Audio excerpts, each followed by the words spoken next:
Destruction, sorcerer of death's construction.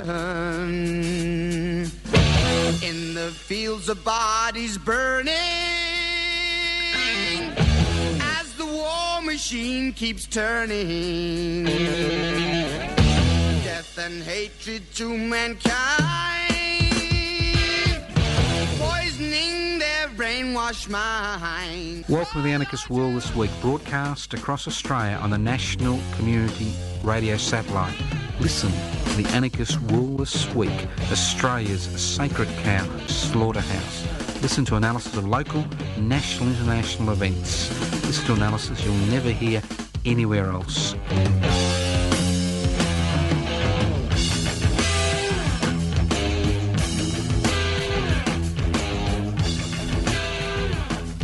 Welcome to the Anarchist World This Week, broadcast across Australia via the Community Radio Network. This program is streaming live on 3cr.org.au. That's 3cr.org.au. That's right, it's the Anarchist World This Week. If you want a quiet hour of easy listening music, piss off, okay? You want some religious rants? There are other radio stations that could do that. You want somebody, fornicating with the corporate sector? Go away. This is the Anarchist World This Week. We will be joining the dots on a number of what I think are significant issues in the world today. Now, obviously, you may not agree with me. Fair enough. I don't mind. That's fine. Okay. Maybe I may not agree with you, but that's the reality of existence. If you wonder what anarchy is all about, there's no debate about that. An anarchist society is a society without leaders. Without rulers. There's the debate already. Without rulers. It's a society without rulers. The issue that confronts all anarchists is how do you create a viable, sustainable, productive society without rulers which meets the needs of the people in that society. And the best way I know, and obviously it's not the only way, but the best way I know is through applying direct democratic principles to the decision-making process. That means the people involved in the decision make that decision and appoint or elect delegates, recordable delegates, to coordinate those decisions at a local, national, regional, international level. It's a society where wealth is held in common. And why these two concepts? Equal power, equal wealth, if you want to break it down to its most basic elements. Because it's inequalities in power and wealth. It's inequalities in power and wealth which have created the inequalities which we find in society. So you need to break down hierarchy. You don't break down hierarchy by breaking down inequalities in power and wealth. Whether it's achievable is a debatable matter. Everything can be achievable in human history. We have seen examples of anarchist societies come and go. We've seen examples of corporate capitalism kind of running amok. But again, every dog has its day. Yes, listen to the Anarchist World This Week. My name is Joseph Toscano. If you want to get involved, we'll be talking about a few issues that we're involved in, but a few websites you can look at. And if you haven't got a computer, don't worry. You can always leave a message on 0439 395 489. 0439 395 489. The website you can look at is anarchistmedia.org. Public interests before corporate interests, that's pipc.net. You can look at my personal Facebook page, Toscano for the Public. That's Toscano for the Public. And obviously there's other bits and pieces. You can go to the Tanamina Morbohina website, the Peter Norman Commemoration Committee website, and the list goes on and on and on. The Facebook page for the Ellen Jose Memorial Foundation, and the list goes on and on. So there's lots of stuff out there. I'm sure you will find something out there which will tickle your fancy. And if it doesn't, organise your own activities, because it's about moving from the virtual world into the real world. And that's what the Anarchist World This Week is about. It's about encouraging you to move from the virtual world to the real world. Now, you may move in a direction which I find offensive, which I find exceptionally brilliant. But the key is moving into that back into that real world, reclaiming reality, putting the virtual world aside, because the virtual world tends to dominate the lives of so many people that they've forgotten there's a sun and a moon and a wind and stars outside. But that's another story. Okay, let's start off with the Bishop Yi farce. Now, you may not have realised, and this is where we're going to try to join the dots together, you may not have realised that Australian society has changed over the last 4 or 5 decades, and we're becoming increasingly dependent on our interaction with China.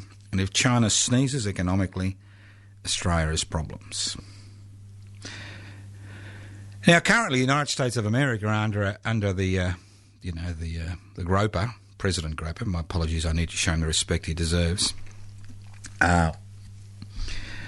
Is pursuing a policy of attempting to contain what they see as Chinese expansion into their spheres of influence. And Australia has got a problem. Does it keep the military alliance with the United States of America? Or does it keep its economic relationship with China? And if you think the Chinese government wouldn't be willing to close down economic activity of China, think again. Think again.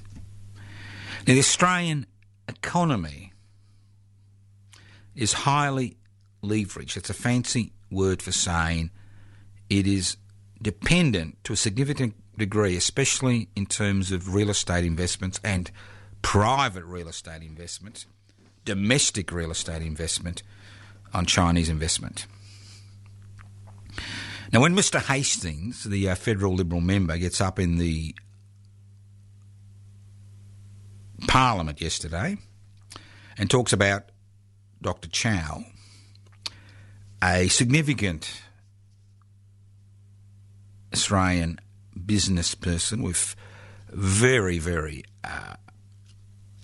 important links to the Chinese Communist Party, this is done for a reason. And the reason is very simple. Currently, there is a bill in Parliament, federal Parliament, called the Foreign Intervention Bill, which actually changes the law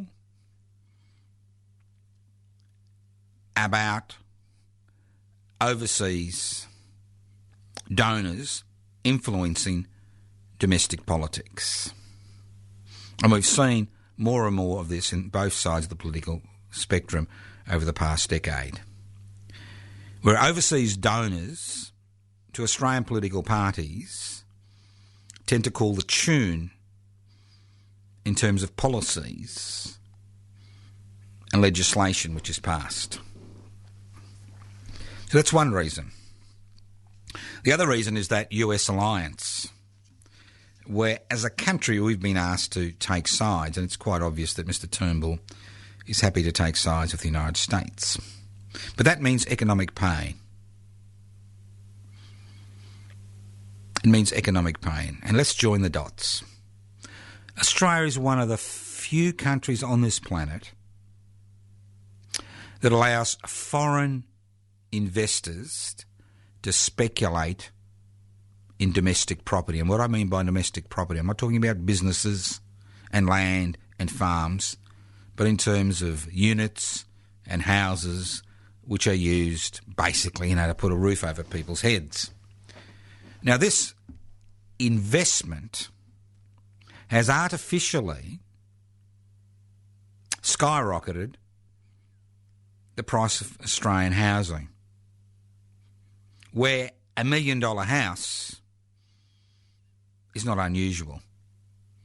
In the major capital cities, it is not unusual to be asked to fork out $1 million with courtesy of the banking sector, the private banking sector, in order to secure a 3-bedroom house with a bit of a garden, within 20 k's of a CBD, especially in Melbourne and Sydney and Brisbane. Not unusual. And to a large degree, this elevation in property prices has got nothing to do with reality. It's got nothing to do with wages. It's got nothing to do with wages growth. It is fueled by three different elements. One is low interest rates, which allow people to borrow relatively large sums of money. Two, by foreign investors of all nationalities investing in the domestic housing market. And three, by negative gearing laws, which gives that 8% of Australians who have a substantial disposable income the ability to negatively gear properties and claim them as a tax deduction. So these are the three things which are fueling the current unsustainable rise in housing prices. And this has a flow-on effect to the rental market, as more and more people cannot afford, even with the help of mum and dad, the bank of mum and dad, to get involved in the property market. More and more Australians have been forced into private rental agreements. And this has forced up rents.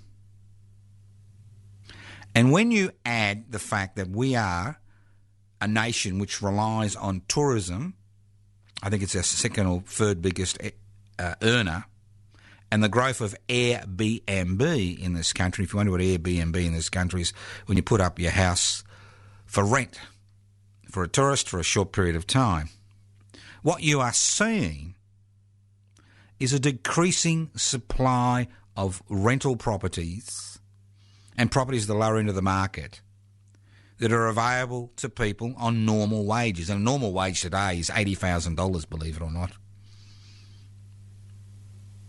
per year. So we've seen the ridiculous situation in Hobart, which has always had relatively low rents in comparison to the rest of Australia, and the Tasmanian economy is highly geared towards tourism. And with the growth of Airbnb in Tasmania, especially Hobart and Launceston, what that means is fewer and fewer people are putting their properties up for rent to people who need accommodation, but for short-term rental at maximum price for tourists. So you've got these four perfect combustible elements which are coming together. You've got the domestic market, where 30 to 40% of all homes, units and flats which are bought every week are bought by foreign investors. Two,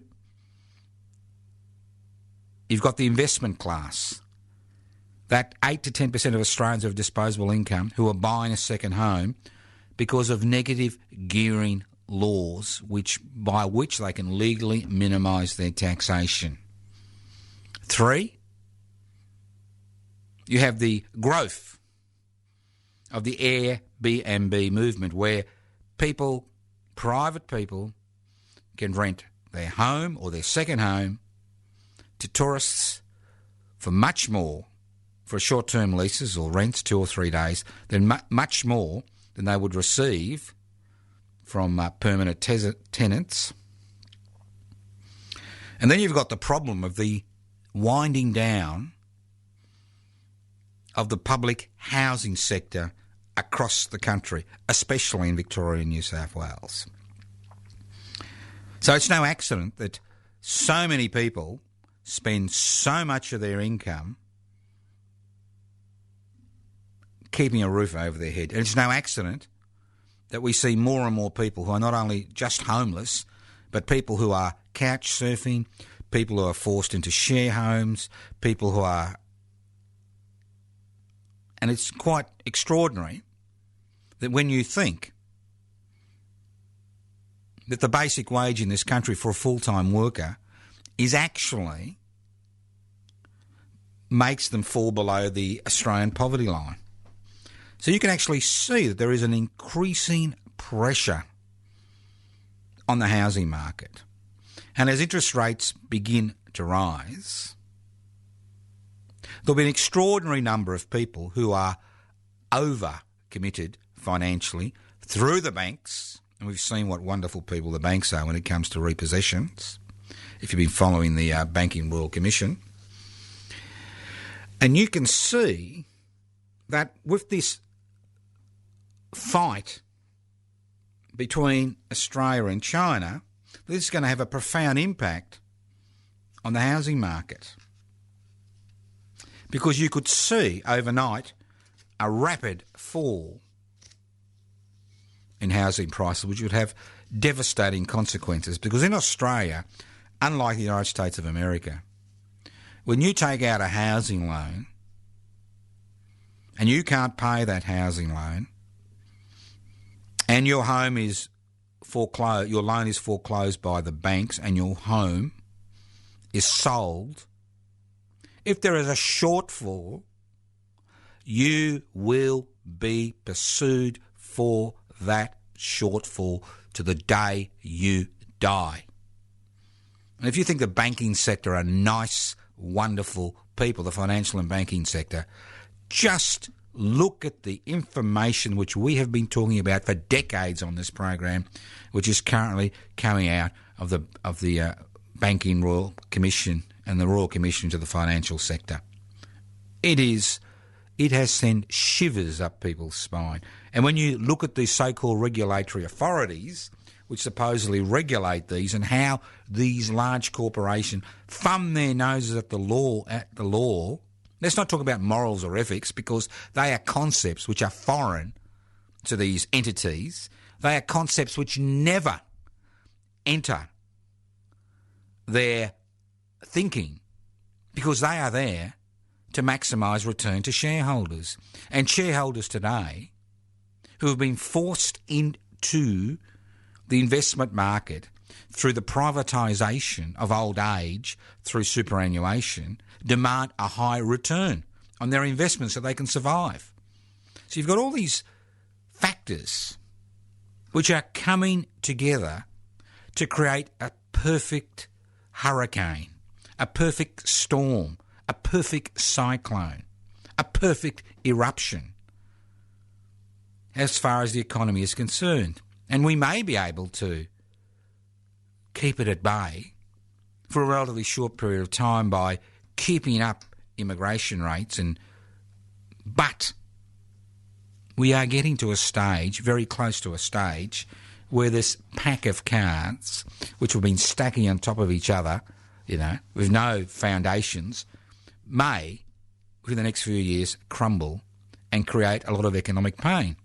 And a lot of that is related to the fact that housing prices have been artificially elevated because foreign investors are allowed to come into the private housing market.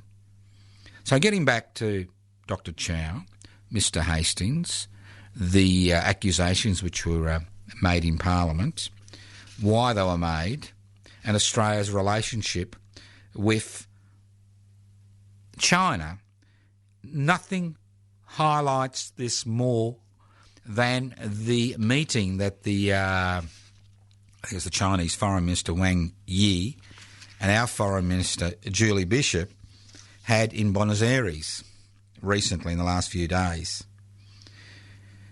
Now, the Australian Foreign Minister Julie Bishop told us in no uncertain terms that it was a candid and constructive discussion, while the Chinese Foreign Minister said it was about time that Australia stopped looking at the world through its tinted glasses. And what it meant by tinted glasses which put US interests before our own national interests. Think about it. Just think about it. Think about how all the dots come together. Think about how it's all interrelated. It's not one thing which doesn't have an impact on another thing. It's all interrelated, and it's about understanding those interrelationships. What you can do about it, well, that's a different matter. Can you rely on the established political parties to push your barrow for you? I'm afraid not. I am afraid not. Can you rely on all those little groups that find themselves in the Senate now to push a barrow for you? I'm afraid not, because the great majority of them are linked to individuals who believe the great Australian dream of corporate capitalism dominating every aspect of our existence.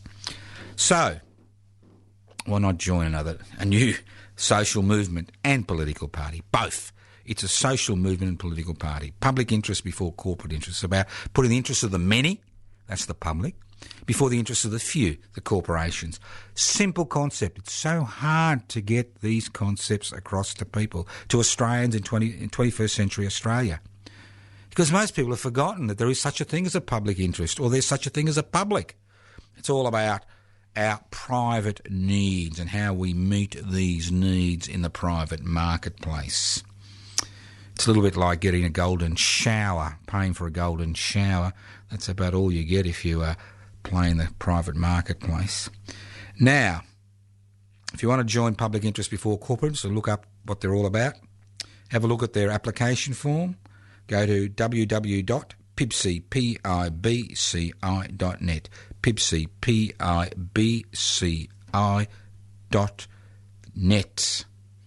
Okay. All right, let's move on. Now, what can we do? Well, there's a few things happening. Now, today I'd like to publicly announce a new initiative. Now, you and I can announce all the initiatives we like, but those initiatives will never come to fruition unless we can actually generate interest. And obviously housing affordability and access to rental accommodation and access to, housing at the lower end of the market is becoming an increasing concern for an increasing number of Australians. So how do we, as a community, solve this issue? I'm not talking about blood in the streets, wholesale revolution. I'm talking about simple parliamentary reforms which could be done next year. They could be done now. They could be done within a month. It's a matter of political will. And the only time you get political will, when you've got people who are willing to come together to change the political agenda that we face with on a daily basis. If we don't change that agenda, nothing will ever change. Nothing will ever change.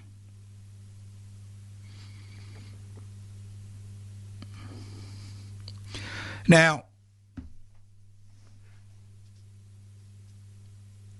what do we have in mind? Very simple. Public housing, everybody's business. That'll be our slogan. Public housing, everybody's business. New group, which will be set up in the near future.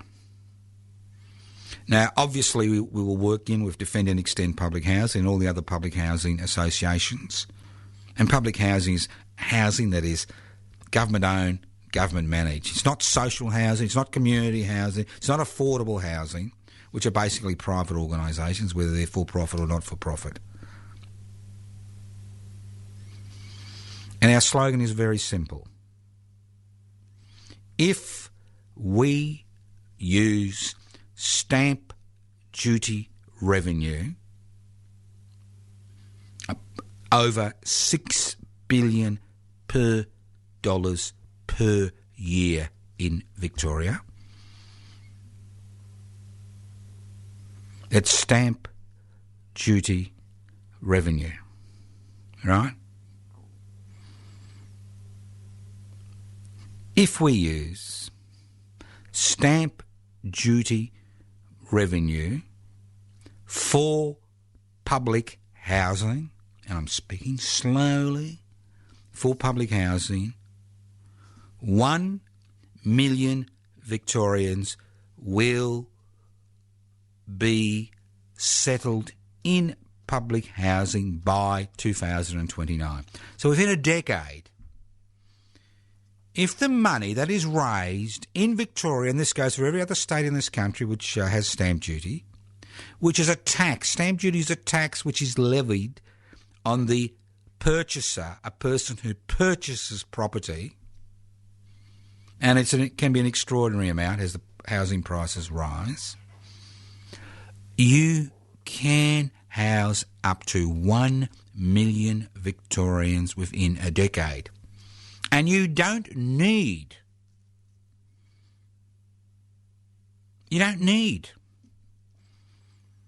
some huge building program. You can spot purchase, and if the market drops, although stamp duty revenue may drop as housing prices drop, it still means you can still house the same amount of people for less money. It's a simple political decision. It is nothing new. It is not radical. It is the type of philosophy which covered housing in Australia in the 50s and 60s, because when returned servicemen and women came back, they said, what the heck did we die for? What the heck did we fight for if we can't even have a roof over our heads? And public housing rose out of that milieu through struggle. And we need to get back into that struggle. So what do we propose? Well, obviously, we will continue with the Defend and Extend public housing rallies on the steps of the Victorian Parliament House, and we encourage you, if you're listening to this program interstate, to organise your own Defend and Extend public housing campaigns and hold rallies on the steps of Parliament House, especially in those states which are privatising public housing, such as New South Wales and Victoria. And the next rally will be on midday, which is a parliamentary sitting day, on Wednesday, the 20th of June. Think about it. One rally every month. Go to the Defend and Extend Public Housing websites there till the state election is held on the 24th of November. In Victoria, through legislation, the state election will be held every 4 years and will be held on the 24th of November. And what does public housing everybody's business? What do we have in store? Well, it's very simple. From Wednesday, the 14th of November, to Saturday, the 24th of November, that's 10 days, we will be camping on the steps of the Victorian Parliament House to ensure that public housing becomes an election issue. Because in Victoria today, it's all about roads, it's about tunnels, it's about transport, it's about law and order. If you want to solve all these issues, having a strong public housing sector helps to maintain law and order. Think about it. You've heard it here first on the Anarchist World this week.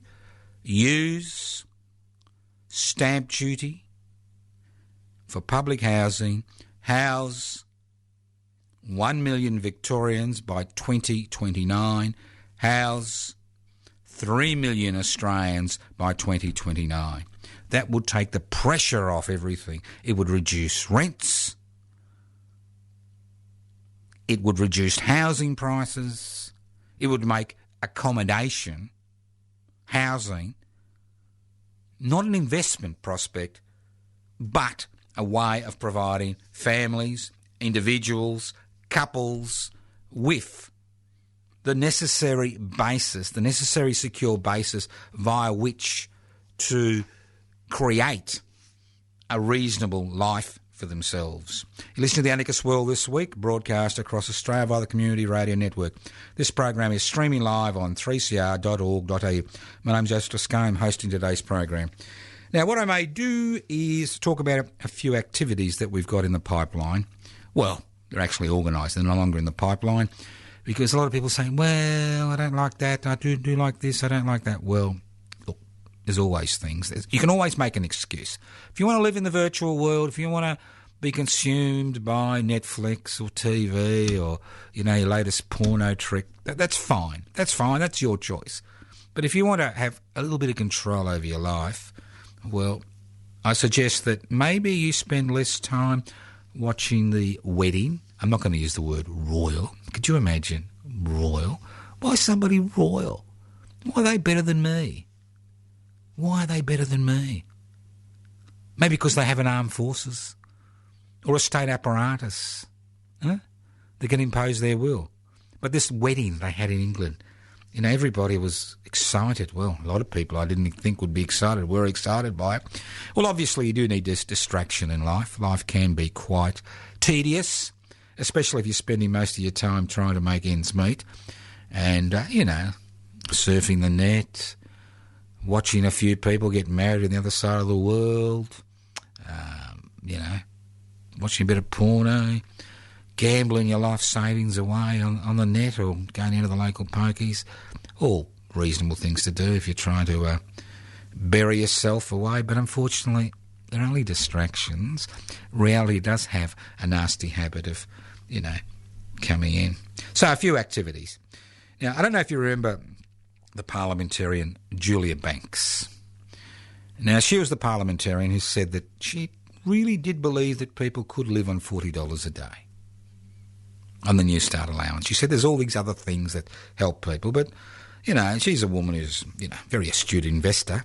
If you look at her pecuniary interests on the parliamentary register, which I haven't, but other people have, $40 a day. Well, the Victorian-based Unemployed Workers Union is unhappy because most of their members are on a New Start allowance, and the New Start allowance, even if you include rent allowance, you're looking at maybe,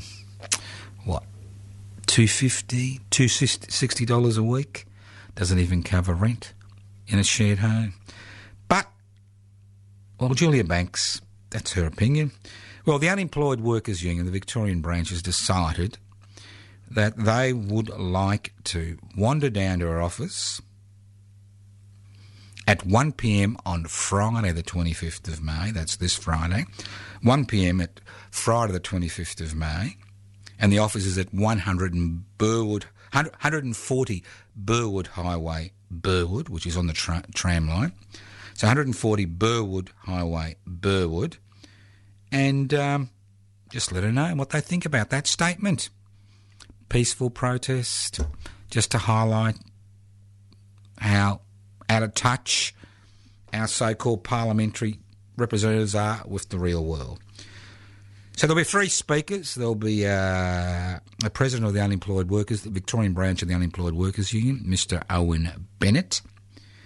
There'll be Father Bob Maguire, who's been involved in providing services for decades to homeless people and people who are having a lot of difficulty, and he continues to provide those services with the crew around him at the age of, he's over 80.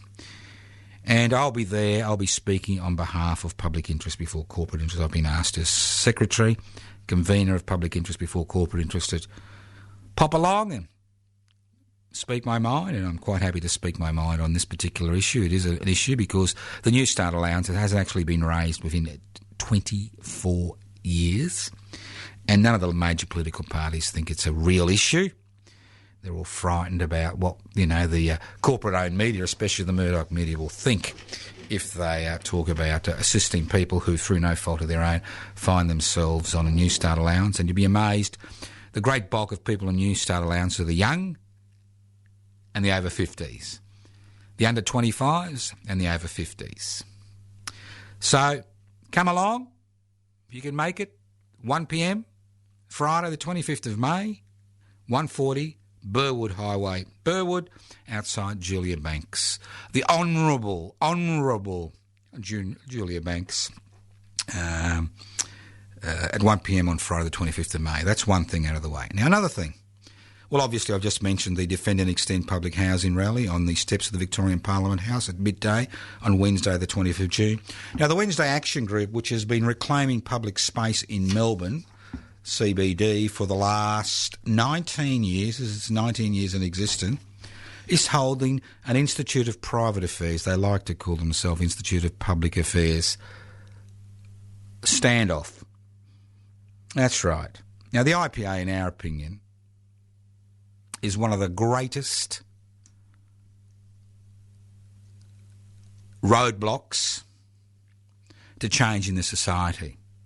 The IPA was formed over 5 decades ago with the express purpose of marginalising people who are fighting for equality. And it's done that very well. It now holds over 25% of Liberal National Party parliamentary seats because it went into the Liberal Party, stacked the branches of the Liberal Party, expelling the so-called wets, those few Liberals with a social conscience, and now being pre-selected for safe Labor and National Party seats. And they have, ably assisted by the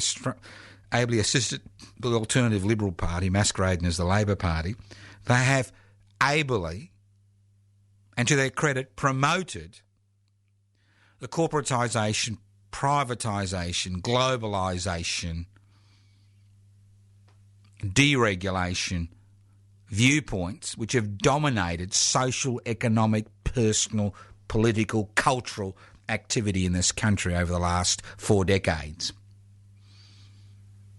And they have done this through private donations from large corporations and business people who always remain anonymous. And they have done this by forcing the Australian Broadcasting Corporation to put on their mealy-mouth spokespeople as permanent guests on the Australian Broadcasting Corporation, as if they reflected the views of mainstream Australia. So the Wednesday Action Group thinks it's time, and the Anarchist Institute thinks it's time we weaned the Institute of Public Affairs, we call them private affairs because how could the word public be part of their name when they're for the few, not the many? We want to wean them off the public teat. It's time the IPA, not the public, that's the Australian Broadcasting Corporation, which you and I finance. They talk about them finance it. We bloody well finance it.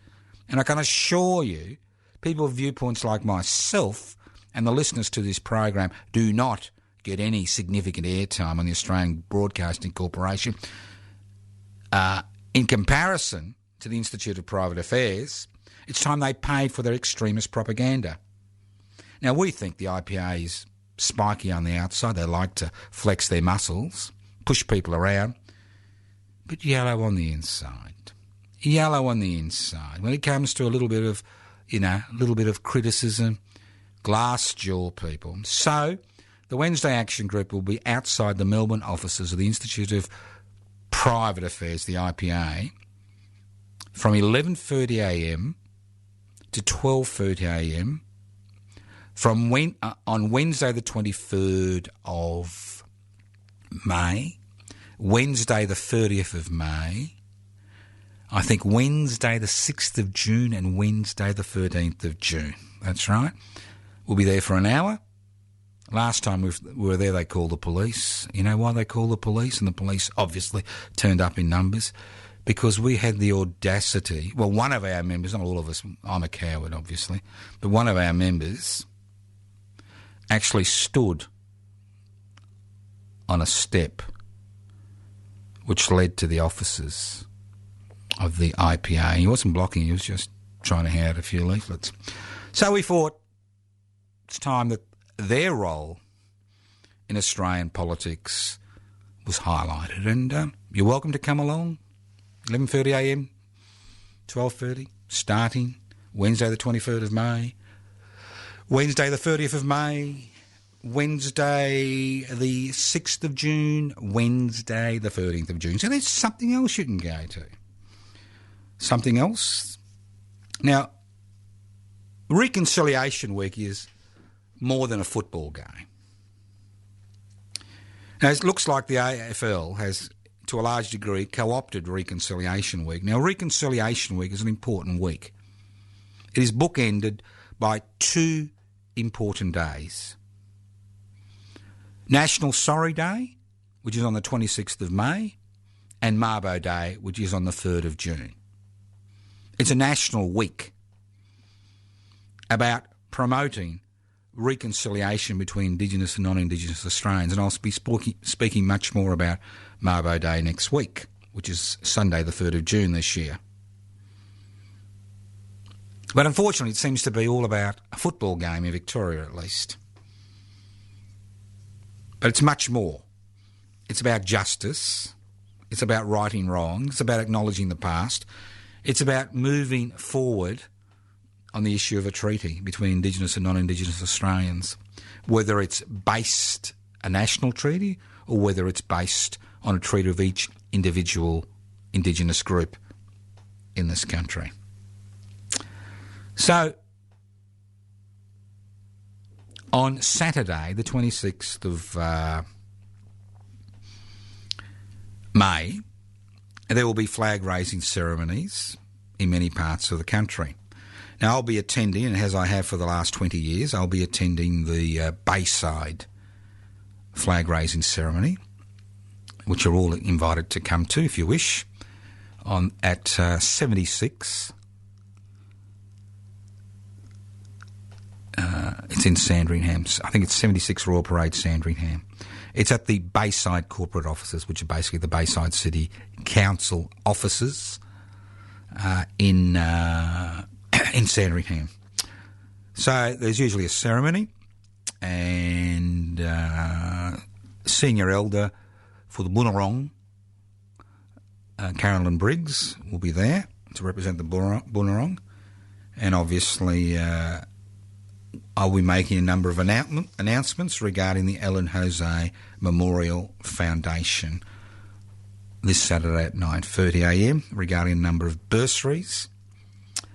Ellen Jose was instrumental, this is my late wife, who died almost a year ago, was instrumental in setting up Reconciliation Day in the Bayside region. She attended the last 18, was dying in hospital at the last one because she couldn't attend, and her children will be raising the flag on her behalf, so you're welcome to that. Also, I'd like to remind you that we are celebrating the 26th anniversary of Mabo Day on Sunday the 3rd of June, 12pm, City Square, the corner of Flinders and St Kilda Road, and then between 2pm to 5pm we'll have a gathering with music. The film Carrying the Flag by Bernard Namok Jr., which is a film about his father, who actually won a competition to create the Torres Strait Islander flag and what it all means and what it means to him and his family and Torres Strait Island people. And obviously there'll be music, there will be dancing, you name it's there. It's a free event. Turn up, 2pm to 5pm. The event's been hosted and paid for by the Ellen Jose Memorial Foundation. So turn up, tea and coffee. There's the West Papuan Independence Movement, Sampari, will be catering on the afternoon. We may ask for donations, but that's not the main purpose of it. The main purpose is to remember Mabo Day, and I'll speak more about that next week. So there are things, and I'm sure there are many, many, many other things. Yes, I'd like to... Now, Public Interest Before Corporate Interests presents an evening with Mr. Richard Tate. That will be on Saturday the 9th of June from 7:30 to 9:30pm at the Mechanics Institute in Brunswick in Sydney Road. Now, Richard is a foundation member of Public Interest Before Corporate Interests. He's now in his mid-80s. This is his last public outing, public talk. He's been an observer and activist for over 60 years, and at 85 years of age, he'd just like to continue with that struggle. So obviously it's a free event. If you want further inquiries, you can call Richard on 93863483. Okay, you're listening to the Anarchist World This Week, broadcast across Australia via the Community Radio Network. Let's go on. Now, look, I'm not just here to criticise. If I was here to criticise, I could be here for the next 27 years, maybe 28 years, and that would be only criticisms for this week. Now, we're all told there's only two sectors to the economy. There's the private sector, there's the public sector. All right? The private sector is owned and managed by private individuals, or called privately owned private individuals, or privately owned companies, privately owned family businesses, privately owned corporations. Then on the other side, you have the public sector, and that is government-owned, government-managed, okay? Now, what we've seen in the last 40 years, and I'm sure you're sick of listening to this on the Anarchist World This Week, is the growth of the private sector and the shrinking of the public sector. As more and more public sector initiatives are given to the private sector, and we all know what happens. We see that over a short period of time that 3 or 4 corporations dominate that period of human activity, that human activity, whether it's childcare, whether it's aged care, whether it's the National Disability Insurance Scheme, which is basically going to be managed and run by the private sector under a state bureaucracy. The list goes on and on. Whether it's providing social security services to people, whether it's providing service to the homeless, whether it's privatising the public housing sector, we see more and more public money going to private organisations to give or present or do activities which were normally done by the public sector. And we're told this is the way forward because it's cheaper. It's always cheaper. Well, the reality is that 40 cents of every dollar that goes to the private sector to provide a public good or provide a public service goes in wages and profit. Because if you're in the private sector, if you don't make a profit, well, you go bankrupt. It's that simple. So what can we do? I mean, you just don't have public and private. You've got something in between called a cooperative collective sector.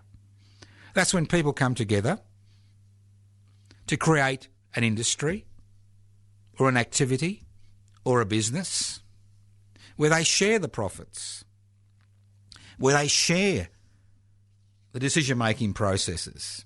And the problem with the cooperative and collective sector is although many, many people who find themselves underemployed or unemployed or who want to move from the public or the private sector into a different economic zone cannot, because you cannot raise funds from the financial and banking sector because they basically want you to sign over your firstborn child to them before they'll give you any money, if not your grandmother, if she's still alive.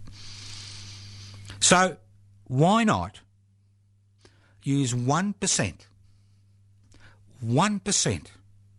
of all that money that sloshes around in Australian superannuation funds, almost over $1 trillion, to provide seeding funding at a small interest rate to groups of people who want to form cooperatives and collectives and create a third economic zone within the economic pie that we have today. Simple idea.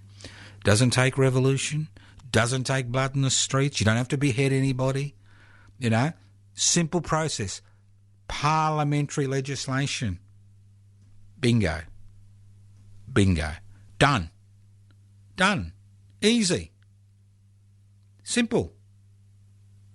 Easy. And again, here on the Anarchist World This Week, we are not asking for people to do impossible things. What we are asking is for people to make demands, to force governments at the state and federal level to actually do something on behalf of the people they represent, not just the corporate end of town. And we don't go hand in cap and say, please, please, please. We say, you, please, you do it. Otherwise, we will ramp up activity in terms of public protest to ensure that governments reflect the will of the people. Because in Australia, with our current two-party system, where two political parties have dominated the political process for over 70 years, it is time that domination was broken down so that we can actually look at new methods of organising ourselves, which is not capitalist, which is not communist, which is something kind of a hybrid. And forming cooperatives and collectives within a capitalist framework can protect people, can give them secure employment, can create competition against the private and public sector. So why shouldn't a cooperative or a collective get a government contract to run something? Very simple. Listen to the Anarchist World This Week, broadcast across Australia via the Community Radio Network. And one last thing I'd like just to make a few comments on. Sometimes I listen to the Health Minister and my eyes roll into my head. And currently the big debate is one of the private health providers, HealthScope, has closed down 2 private hospitals in Victoria, in Geelong and Kew. The Health Minister says, well, it's due to the fact the state, the public hospital system is cherry-picking private patients. And I almost fell over laughing. I'll tell you why it's due. I know only 54% of Australians have private health insurance, and unfortunately half of them have got what they call junk insurance. And that's the problem. Although we provide $6 billion every year to the private health insurance industry, they, like the big banks and the financial sector, are squeezing both the private hospitals and private patients who are going to these who are using these facilities. And this squeezing results in more and more people deserting the private health sector and going flooding back to the public health sector because they don't provide a service for money. You can have full top private insurance, and at the end of the day, you can find that a private hospital admission can cost you thousands of dollars. Because the private health insurance funds, although they receive $6 billion a year of public money, are not willing to cover the cost of the private health sector. So no wonder these hospitals are closing. It's got nothing to do with the state sector, cherry-picking private patients. Now, if this is the type of garbage you hear from ministers of the Crown, government ministers, you really wonder why people continue to vote for these people. I mean, it's time for a change. It really is. So I encourage you to join public interest before corporate interests.